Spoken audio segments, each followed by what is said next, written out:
Hi, I'm Guy, and we're talking about creating a link to a Google Calendar event. Easy as cake to do, thanks to Route 6 Tourist Association for, planting the seed as I was doing research for Route 6.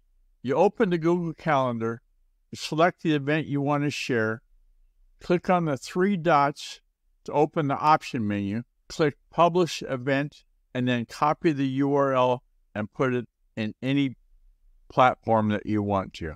And then, curious, I opened the link, right, and copied the link, and then I took it to Bitly and shortened it, to save space, and bazinga, it worked great. Hey, to contact me, use the secure contact form on GuyRcook.com. If you like this episode on YouTube, and give it a thumbs up on YouTube.com and click the bell to subscribe to future episodes. It's a wrap.